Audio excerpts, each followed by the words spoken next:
আপুনি বিশ্বাস নকৰিব কিন্তু এইটো সঁচা এইটো এটা কাম অতি সহজ হয় যেটো কৰিলে 24 ঘণ্টাৰ ভিতৰতে আপোনালোকৰ জীৱনত ধনৰ শক্তি সক্ৰিয় হৈ পৰিব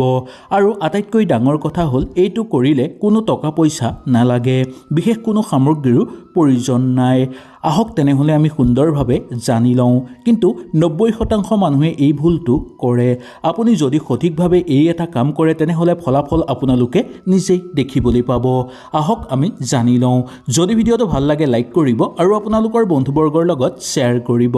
প্ৰথমতে আমি জানি লোৱাটো উচিত যে ধনৰ শক্তি কি প্ৰথমতে এই গুৰুত্বপূৰ্ণ কথাটো আমি জানি লওঁ আহক ধন কেৱল এখন কাগজৰ নোট নহয় ধন হৈছে এটা নতুন শক্তি এইটো এনাৰ্জি যি আপোনাক চিন্তা আচৰণ আৰু পৰিৱেশৰ ওপৰত নিৰ্ভৰ কৰিব যদি আপোনালোকৰ ঘৰত নিগেটিভ এনাৰ্জি থাকে যদি আপোনালোকৰ মনত দৰিদ্ৰতাৰ ভাৱ থাকে তেন্তে ধনৰ শক্তি কেতিয়াও আপোনালোকৰ ঘৰত সক্ৰিয় নহ'ব এইবোৰ বহু মানুহে কষ্ট কৰা দেখিবলৈ পোৱা যায় আমাৰ সমাজতো এনে মানুহ দেখিবলৈ পোৱা যায় যে যিসকলে বহু কষ্ট কৰে কিন্তু টকা তেওঁলোকে ধৰি ৰাখিব নোৱাৰে এই এটা ঘৰতে কৰক আপোনালোকে সহজ উপায় দেখিবলৈ পাব যে ঘৰত অৰ্থৰ বাট মুকলি হৈ পৰিব প্ৰচুৰ পৰিমাণে আপোনালোকৰ ঘৰত সুখ শান্তি বৃদ্ধি পাবলৈ ধৰিব আৰু সাক্ষাৎ মা লক্ষ্মীৰ আগমন হ'ব আপোনালোকৰ ঘৰলৈ আহক এতিয়া আমি জানো এই গোপন উপায়টোৰ কথা এইটো কৰিবলৈ কেৱল এটা কাম আপোনালোকে কৰিব লাগিব প্ৰতিদিনে ৰাতি শোৱাৰ আগতেই নিজৰ টকাখিনি আপোনালোকে চুব বা আপোনালোকৰ মানি পাৰ্চটো আপোনালোকে চুই তিনিবাৰ এই কথাটো আপোনালোকে মনতে ভাবিব লাগিব কথাটো হ'ল মই ধনৰ বাবে প্ৰস্তুত ধন মোৰ জীৱনলৈ আহি আছে হয় শুনিবলৈ এইটো একেবাৰে সহজ কিন্তু এইটো এটা বহু শক্তিশালী উপায় বুলি কোৱা হৈছে শাস্ত্ৰৰ অনুসৰি যেতিয়া আপুনি এইটো মনত ভাবিব আৰু বিশ্বাস কৰিব তেতিয়াই আপোনালোকৰ মগজুত নতুন চিন্তা বৃদ্ধি পাবলৈ ধৰিব আৰু আপোনালোকৰ ওপৰত পজিটিভ শক্তিৰ বৃদ্ধি পাবলৈ ধৰিব যাৰ ফলত আপোনালোকৰ ধনৰ শক্তি সক্ৰিয় হৈ পৰিব আৰু সকলো ফালৰ পৰা অৰ্থ অহাৰ বাট মুকলি হৈ পৰিব প্ৰচুৰ পৰিমাণে আপোনালোকৰ ঘৰত অৰ্থ বৃদ্ধি পাবলৈ ধৰিব বা হঠাৎ আপোনালোকৰ অৰ্থ বৃদ্ধি পাবলৈ ধৰিব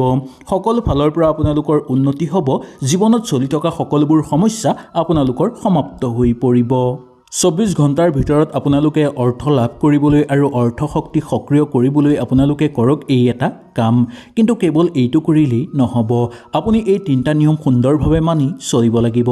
এক নম্বৰটো হ'ল আপোনাৰ ঘৰত ভঙা চিঙা বা নষ্ট হোৱা বস্তু আঁতৰ কৰাটো উচিত টকা কেতিয়াও অশুদ্ধ ঠাইত আপোনালোকে নথব শুদ্ধ ঠাইত থবলৈ আপোনালোকে যিমান চেষ্টা কৰিব তিমানেই আপোনালোকৰ ঘৰত অৰ্থ শক্তি সক্ৰিয় হৈ পৰিব কাৰোবাক যদি আপোনালোকে টকা ধাৰলৈ দিবলগীয়া হয় বা কাৰোবাক যদি আপোনালোকে টকা ধাৰ মাৰিবলগীয়া হয় কেতিয়াও আপোনালোকে দুখী মনেৰে সেই মানুহক টকা নিদিব যদি কাৰোবাক আপোনালোকে দুখ মনেৰে টকা দিয়ে তেনেহ'লে আপোনালোকৰ ঘৰৰ পৰা সকলো সৌভাগ্যতা নোহোৱা হৈ পৰিব আৰু ধনৰ শক্তি ধ্বংস হৈ পৰিব আপোনালোকৰ ঘৰত এই তিনিটা কাম কৰিলে আপোনালোকৰ জীৱনত পজিটিভ এনাৰ্জি আৰম্ভ হ'বলৈ ধৰিব আৰু ইয়াৰ পিছত আপোনালোকে 24 ঘণ্টাৰ ভিতৰতে কিবা নহয় কিবা সংকেত আপোনালোকে দেখিবলৈ পাব এই সংকেতবোৰৰ ভিতৰত আপোনালোকে দেখিবলৈ পাব যে হঠাৎ আপোনালোকৰ হাতলৈ ধন আহিব নতুন সুযোগ আপোনালোকে লাভ কৰিব বা বহু দিনৰ পৰা ৰৈ থকা কামত সফলতা অৰ্জন কৰিব পাৰিব ইয়াৰ উপৰিও ঘৰত সুখ শান্তি বৃদ্ধি পাবলৈ ধৰিব কৰ্মক্ষেত্ৰত সফলতা অৰ্জন কৰিব পাৰিব উচ্চ পদবী লাভ কৰিব পাৰিব আৰু শত্ৰুৰ পৰাক্ৰম হ্ৰাস পাবলৈ ধৰিব এইবোৰে হৈছে ধনৰ শক্তি সক্ৰিয় হোৱাৰ গোপন উপায় বা সংকেত বুলি কোৱা হৈছে শাস্ত্ৰৰ অনুসৰি বহু মানুহে এই উপায় ব্যৱহাৰ কৰিছে এজন ব্যক্তিয়ে এইটো কৰাৰ পিছত তেওঁলোকে বহু দিনৰ পৰা ৰৈ থকা কাম সুন্দৰভাৱে হাতলৈ আহিছে বহু দিনৰ অপেক্ষাৰ অন্তত তেওঁলোকৰ জীৱনলৈ সফলতা নামি আহিছে হঠাৎ একদিনৰ ভিতৰতে তেওঁলোকে উন্নতি লাভ কৰিব পাৰিছে তেওঁলোকে অনুভৱ কৰিছে যে তেওঁলোকৰ আৰ্থিক শক্তি বেছিভাগেই সক্ৰিয় হৈ পৰিছে আৰু আন এজনৰ লক্ষণত দেখিবলৈ পোৱা যায় যে নতুন চাকৰিৰ সুযোগ তেওঁলোকে লাভ কৰিব পাৰিছে অতি কম সময়ৰ ভিতৰতে এইটো কোনো যাদু নহয় এইটো হৈছে আপোনাৰ চিন্তা আৰু শক্তিৰ পৰিৱৰ্তন এই কামটো আপোনালোকে কৰি চাওক দেখিবলৈ পাব আপোনালোকৰ জীৱনত লাহে লাহে উন্নতি বৃদ্ধি পাবলৈ ধৰিব এটাৰ পিছত আনটো আপোনালোকৰ ঘৰত সুযোগ সুবিধা আহিবলৈ ধৰিব আৰু প্ৰচুৰ পৰিমাণে বা হঠাৎ আপোনালোকৰ ঘৰত অৰ্থৰ আগমন হ'বলৈ ধৰিব জীৱনত চলি থকা সকলোবোৰ সমস্যা সমাপ্ত হৈ পৰিব কৰ্ম জীৱনত আপোনালোকে প্ৰতিষ্ঠিত লাভ কৰিব পাৰিব আৰু লগতে পদোন্নতিৰো লাভ কৰাৰ প্ৰবল যোগ থাকিব কিন্তু কিন্তু এটা কথা আপোনালোকে গুৰুত্বপূৰ্ণ দি মানিব লাগিব বা গুৰুত্বপূৰ্ণ কথা আপোনালোকে মানি চলিব লাগিব। যদি আপোনালোকে এই কামটো কৰাৰ সময়ত সন্দেহ কৰে, যদি আপুনি মনত নিগেটিভ ভাৱ লৈ এই কামটো কৰে, তেনেহ'লে এই কামৰ কোনো আপোনালোকে ফল নাপাব। কাৰণ সন্দেহে ধনৰ শক্তি বন্ধ কৰাৰ ক্ষেত্ৰতহে সহায় কৰে। কেতিয়াও সন্দেহ কৰি কিবা কাম কৰিলে সেই কামত কেতিয়াও আপোনালোকে উন্নতি কৰিব নোৱাৰে। সেইবাবে এইবোৰ সদায় বিশ্বাস আৰু পজিটিভ মনৰ কাম বুলি মনা গৈছে শাস্ত্ৰৰ অনুসৰি। নিজেই এই কাম যেতিয়া আপোনালোকে কৰিব, সেই সময়ত ভগৱানৰ ওপৰত বিশ্বাস ৰাখিব আৰু আপোনালোকৰ মনত শুভ ভাৱ লৈ এই কাম নিশ্চয় কৰিব। এই কাম কৰাৰ লগে লগে আপোনালোকে দেখিবলৈ পাব যে আপোনালোকৰ মনত এক নতুন শক্তি জাগ্ৰত হ'বলৈ আৰম্ভ কৰিছে আৰু অতি সোনকালে আপোনালোকৰ ঘৰলৈ ভাল খবৰ আহিব। হঠাৎ আপোনালোকে অৰ্থ লাভ কৰিবলৈ সক্ষম হ'ব, ঘৰলৈ নতুন খবৰ আহিবলৈ ধৰিব আৰু বহুদিনৰ পৰা ৰৈ থকা কামত সফলতা অৰ্জন কৰিব পাৰিব আপোনালোকে। যদি আপুনি সঁচাকৈ জীৱনত ধন আৰু সফলতা বিচাৰে, তেনেহ'লে আজিৰ পৰাই এইটো আৰম্ভ কৰক। আৰু এইটো আৰম্ভ কৰাৰ পিছত আপোনালোকে ফল পালেনে নাই নিশ্চয় মোক কমেণ্টত জনাবলৈ একেবাৰে নাপাহৰিব। আকৌ এবাৰ মই কৈ দিছোঁ, এই কামটো কৰাৰ ক্ষেত্ৰত আপোনালোকে অকণমানো সন্দেহ নকৰিব। শুদ্ধ মনেৰে আপোনালোকে বিশ্বাস কৰি কামটো কৰিব আৰু পজিটিভ মন এটা লৈ আপোনালোকে কামটো কৰিব।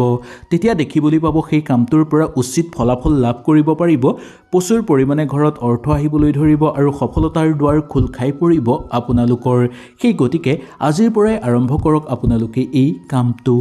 কিন্তু কেৱল এইটো কৰিলেই নহ'ব, আপুনি এই 3টা নিয়ম সুন্দৰভাৱে মানি চলিব লাগিব।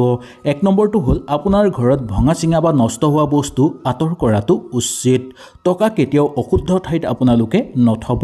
শুদ্ধ ঠাইত থ'বলৈ আপোনালোকে যিমান চেষ্টা কৰিব, তিমানেই আপোনালোকৰ ঘৰত অৰ্থশক্তি সক্ৰিয় হৈ পৰিব।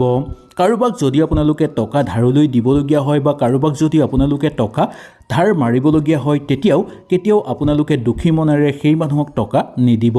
যদি কাৰোবাক আপোনালোকে দুখ মনেৰে টকা দিয়ে, তেনেহ'লে আপোনালোকৰ ঘৰৰ পৰা সকলো সৌভাগ্যতা নোহোৱা হৈ পৰিব আৰু ধনৰ শক্তি ধ্বংস হৈ পৰিব আপোনালোকৰ ঘৰত। এই 3টা কাম কৰিলে আপোনালোকৰ জীৱনত পজিটিভ এনাৰ্জি আৰম্ভ হ'বলৈ ধৰিব। আৰু ইয়াৰ পিছত আপোনালোকে 24 ঘণ্টাৰ ভিতৰতে কিবা নহয় কিবা সংকেত আপোনালোকে দেখিবলৈ পাব। এই সংকেতবোৰৰ ভিতৰত আপোনালোকে দেখিবলৈ পাব যে হঠাৎ আপোনালোকৰ হাতলৈ ধন আহিব, নতুন সুযোগ আপোনালোকে লাভ কৰিব বা বহু দিনৰ পৰা ৰৈ থকা কামত সফলতা অৰ্জন কৰিব পাৰিব। ইয়াৰ উপৰিও ঘৰত সুখ শান্তি বৃদ্ধি পাবলৈ ধৰিব, কৰ্মক্ষেত্ৰত সফলতা অৰ্জন কৰিব পাৰিব, উচ্চ পদবী লাভ কৰিব পাৰিব আৰু শত্ৰুৰ পৰাক্ৰম হ্ৰাস পাবলৈ ধৰিব। এইবোৰেই হৈছে ধনৰ শক্তি সক্ৰিয় হোৱাৰ গোপন উপায় বা সংকেত বুলি কোৱা হৈছে শাস্ত্ৰৰ অনুসৰি। যদি এই ভিডিঅ'টো আপোনালোকৰ উপকাৰী যেন লাগিলে, ভিডিঅ'টো লাইক এটা কৰি আমাৰ মনোবল বঢ়াব আৰু আপোনালোকৰ বন্ধুবৰ্গ তথা আত্মীয়ৰ লগত এই ভিডিঅ'টো শ্বেয়াৰ কৰি তেওঁলোককো এই সুবিধাটো ল'বলৈ দিব।